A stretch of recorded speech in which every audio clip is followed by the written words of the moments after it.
우리가 지금 살펴보고 있는 부분은 예수님께서 당시 이스라엘의 지도자였던 사람들이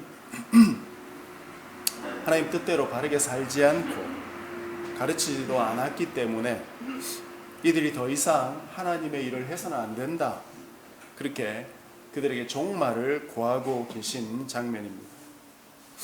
그때까지 이들이 유지해 왔던 그 구약의 제도, 예를 들어 제사장 제도, 그 제사장 제도를 통해서 동물을 죽여서 제사 지내는 걸 제사장들이 맡았었죠.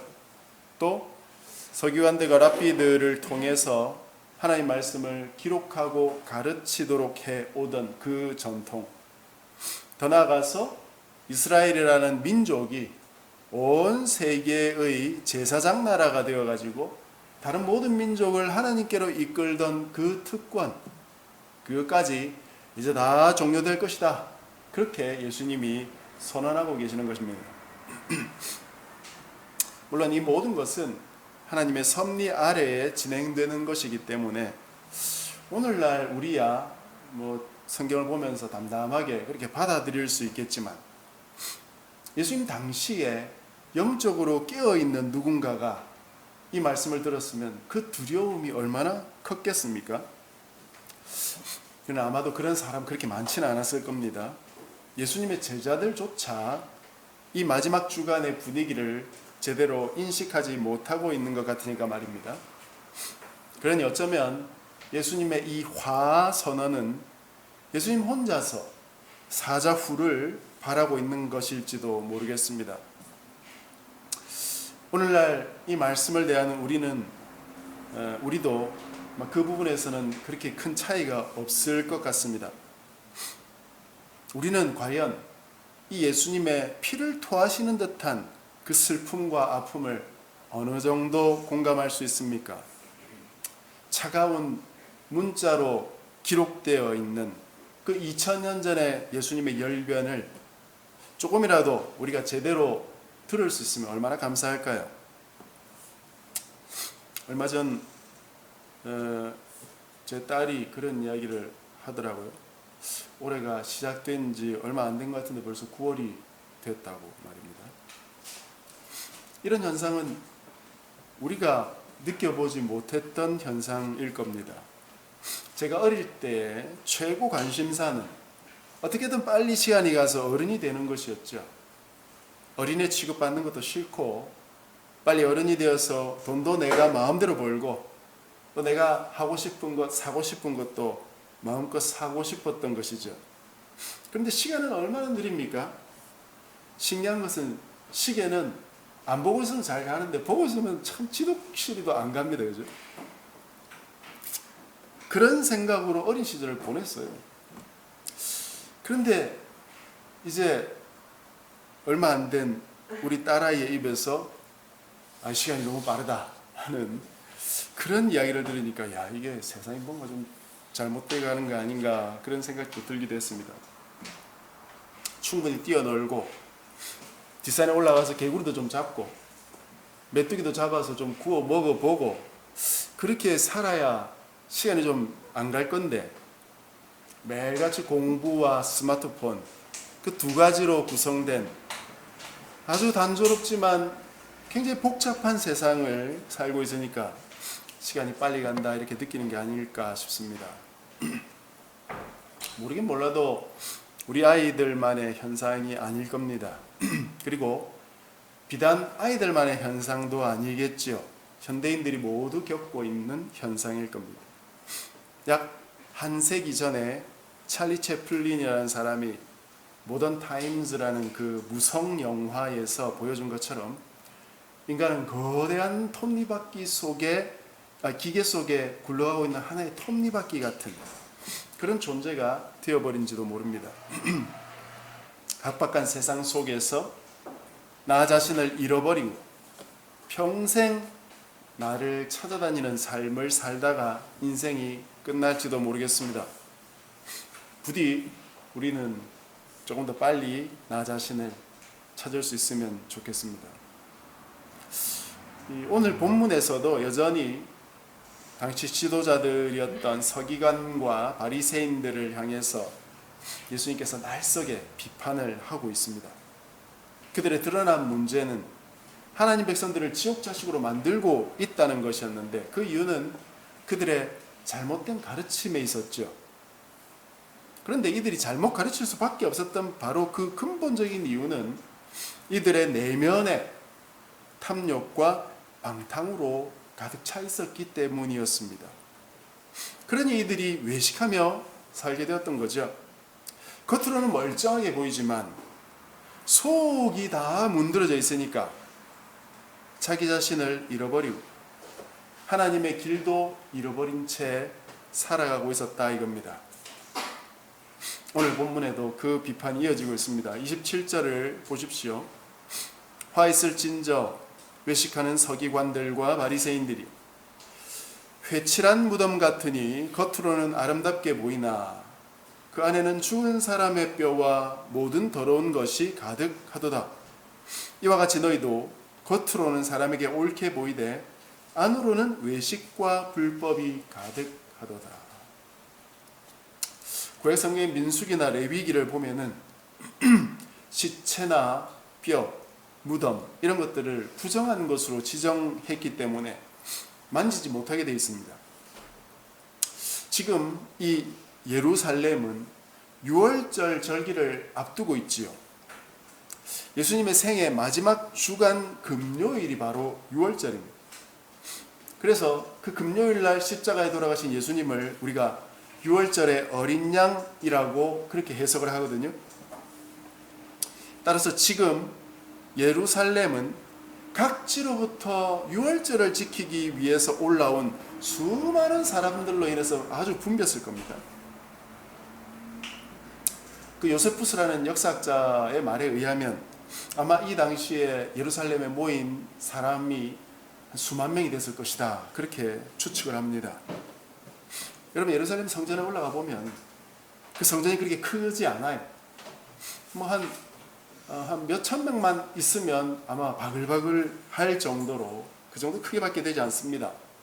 그런데 거기에 뭐 수만 명이 모였다고 하면 정말 엄청난 숫자라고 볼 수 있겠습니다.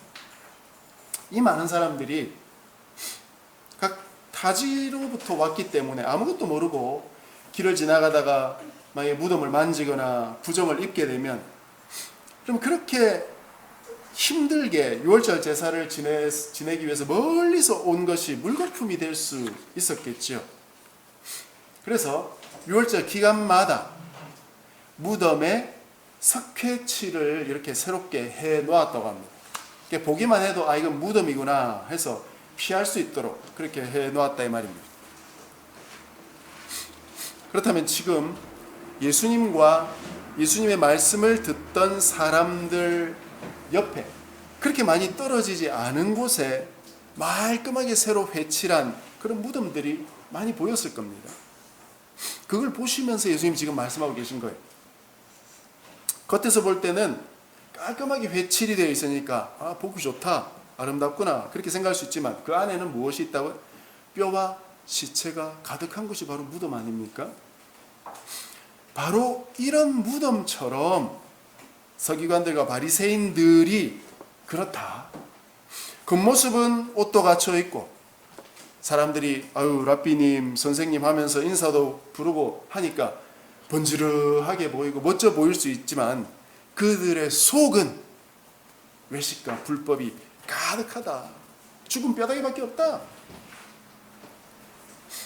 지난 본문에서는 그들의 내면에 탐욕과 방탕이 가득하다 이렇게 말씀하셨지요. 탐욕과 방탕이나 외식과 불법이나 사실 본질은 동일합니다.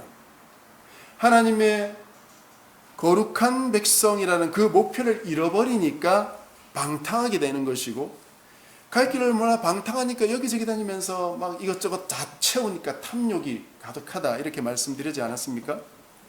마찬가지로 하나님의 목표, 하나님의 목표를 하나님의 뜻이라고 말할 수도 있고 그것을 하나님의 법이라고 말할 수도 있거든요. 그 하나님의 법을 잃어버리니까 대신 불법이 그 마음속에 자리를 차지하고 있는 것이고, 불법이 속에 가득하니까 어떻게 그냥 다녀요? 가면을 쓰고 다닐 수밖에 없잖아요. 그게 바로 외식입니다.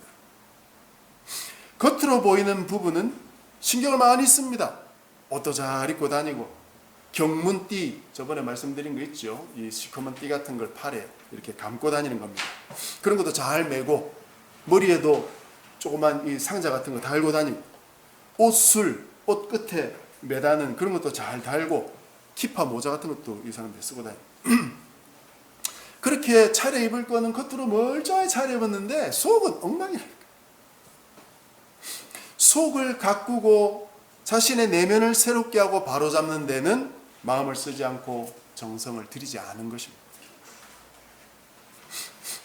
교회는 신실하게 다니고 기도에 참석도 잘하고, 우리 교회 기도회는 없지만 헌금도 잘하고, 교회 행사 있으면 휴가 내어서 참석하고, 교회 또 뭐가 필요하다 그러면 이거 쓰십시오 하면서 큰 헌금도 한 번씩 하고, 사람들이 다 알 정도로 신실하게 섬기는 부부가 있었는데 어느 날 갑자기 교회에서 사라져버립니다.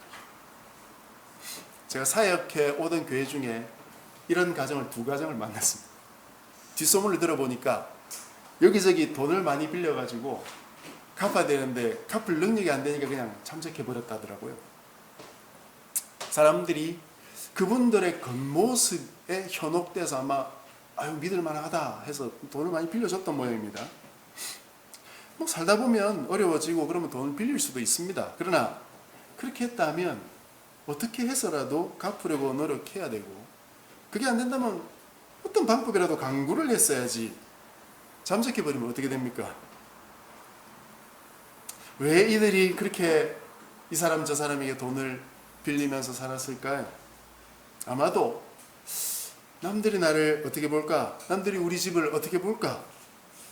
그렇게 생각하고 좀 돈이 필요했던 것이 아닐까 생각이 듭니다.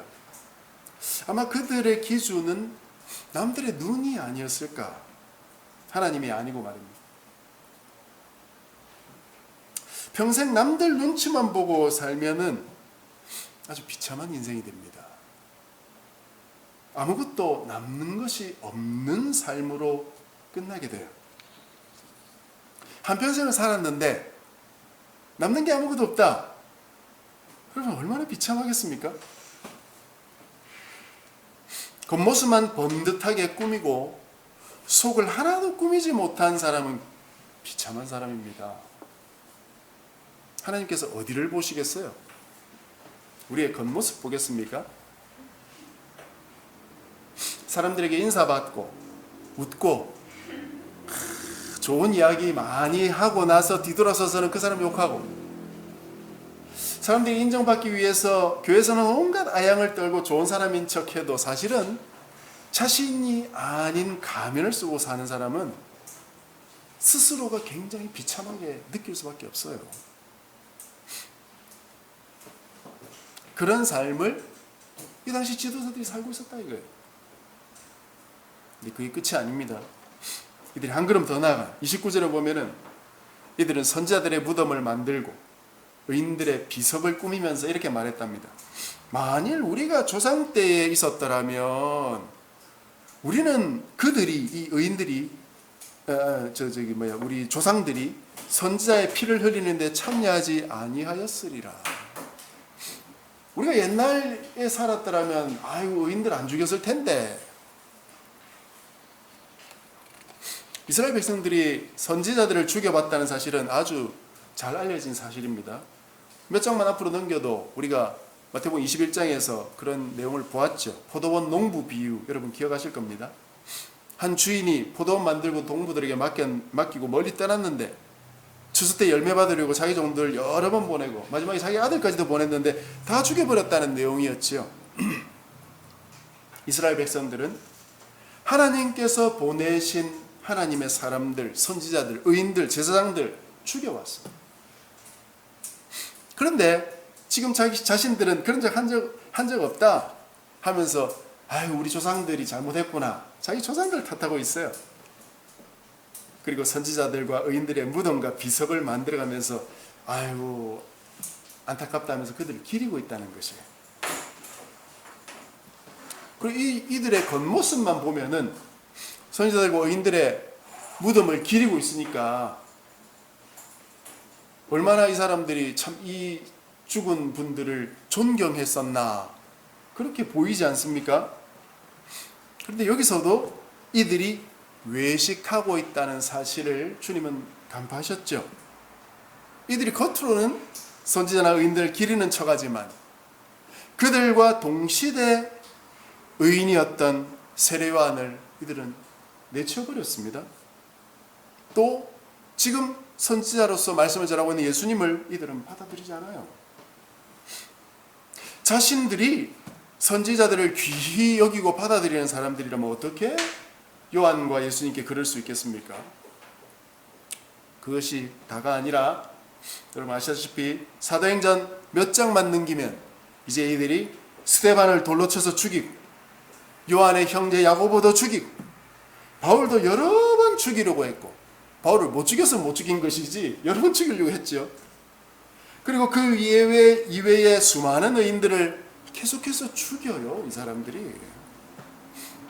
그 34절의 내용이 바로 그 말씀을 이야기하는 겁니다. AD 70년에 성전이 파괴되기 전까지는 하나님께서 계속해서 자기 종들을 보내셔가지고 이 유대인들이 하나님께로 돌아오도록 하나님 계속 말씀하시거든요. 지금 예수님이 계신 때가 AD 30년이니까 그 뒤로 한 40년 정도는 아직도 시간이 남아있다 이 말이에요. 그런데도 이들은 그 의인들의 말을 듣지 않고 오히려 잡아서 죽여. 그래서 주님은 역사 안에서 이들에게 죽임을 당한 모든 의인들의 핏값이 바로 너희들, 바로 이 세대에게 돌아갈 것이고 그 죄값으로 너희들은 심판을 받게 될 것이다. 그렇게 선언하셨습니다. 35절에 보면은 두 명을 인용하시죠. 아벨과 사가랴. 이 아벨은 창세기에 등장하는 의인이고 제일 처음에 죽임을 당한 의인입니다. 사가랴는 역대하에 등장하는 사람입니다. 여러분 제가 저번에 히브리 성경의 맨 마지막 책 뭐라고 말씀을 드린 적이 있는데 기억나세요? 역대기 성경.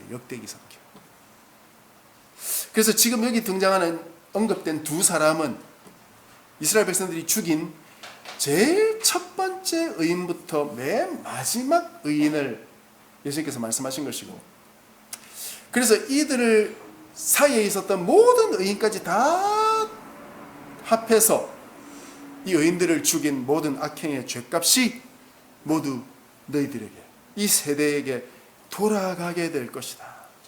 정말 무시무시한 선언을 주님이 하신 것입니다.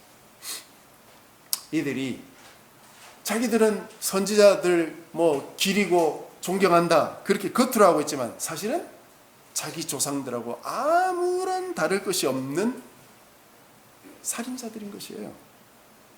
겉으로는 의인들을 기리고 있지만 사실은 하나님 보내신 의인들을 계속해서 죽여왔고 앞으로도 무시하고 귀막고 그들을 죽일 것이다. 주님 그렇게 말씀하셨습니다. 그렇다면 이제 하나님이 어떻게 하시겠습니까? 아유 그래 내 의인들을 내 종들을 다 죽이는구나 그냥 보고만 계시겠어요? 그렇지 않죠? 하나님 결코 당하고만 계시지 않습니다. 이들 모두를 심판하시고 이들의 중심 도시 그 예루살렘을 멸망시키시고 그들의 그 핵심 장소 성전을 완전히 다 갈아엎어 버리시겠다는 것이 바로 다음 주에 나올 내용입니다.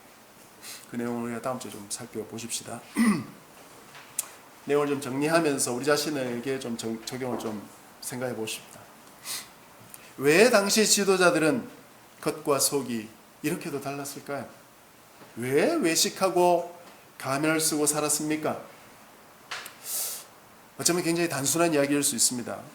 하나님을 찾고 하나님을 믿고 백성들을 하나님 잘 믿는 대로 인도하도록 지도자의 권위가 이들에게 주어졌던 것인데 그 권위를 이용해 가지고 이들은 특권 누리는 데만 정신이 팔려 있었죠.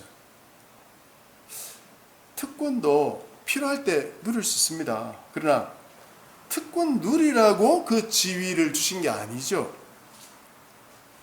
하나님 백성을 잘 이끌라고 그 지위와 특권을 주신 것인데 특권 누리다가 사명을 잊어버렸다. 특권 누리다가 사명 망각하지 않으려면 어떻게 해야 되겠습니까? 하나님 주신 사명을 성실하게 이행하는 것밖에 없어요.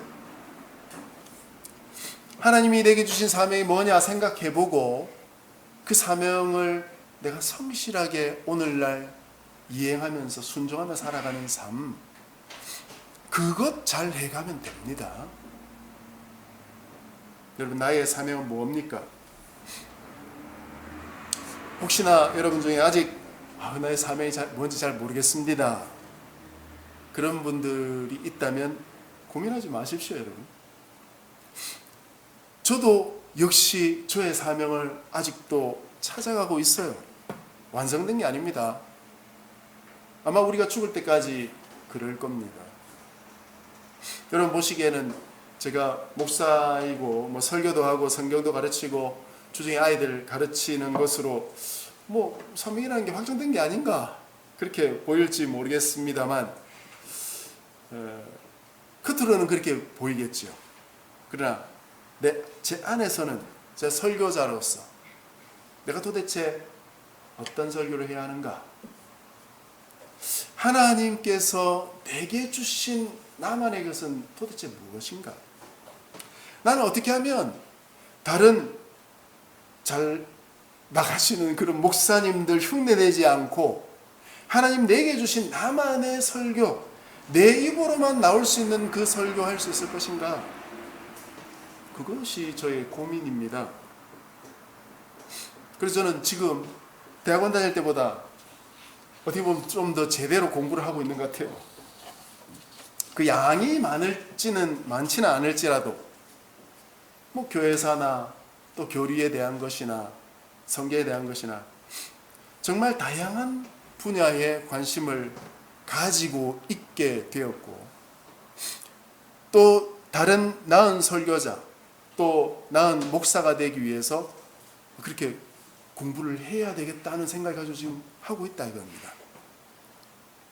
이렇게 하는 과정 속에서 제가 목사가 다른 목사가 되는 것은 아니지만 하나님이 내게 맡겨주신 나만의 사명, 나의 존재, 나를 통해서만 하나님이 하고 싶으신 그 일, 그것이 조금 더 정확하게 성취되어 갈 수 있는 과정이 아닌가, 그런 생각을 하게 되었습니다.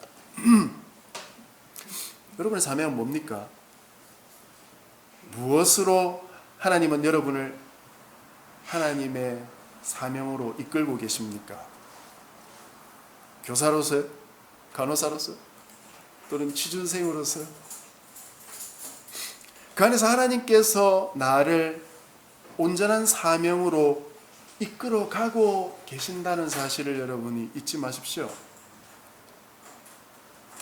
내가 지금 이 일을 하더라도 그 안에서 정말로 나만이 할 수 있는 일, 진짜 하나님이 내게 맡겨주신 방법, 나만이 할 수 있는 고유한 그 일을 찾아가셔야 되는 것이에요. 지금 내게 주신 그 사명 안에서 진짜 하나님의 뜻을 찾아가면서 최선을 다하라 이겁니다.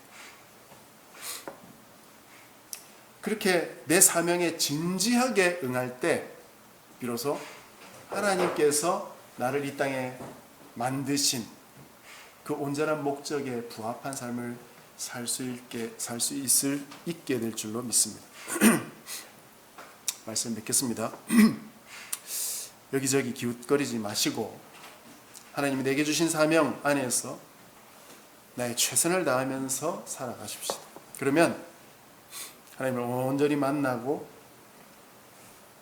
덕분에 나 자신이 누구인가도 잘 찾을 수 있을 것이고 의미로운 정말 가득 찬 그런 인생 살게 될 줄로 믿습니다. 그래서 우리 인생의 마지막에 진짜 내가 복된 인생 살았다, 참 그렇게 고백할 수 있으면 얼마나 감사할까요?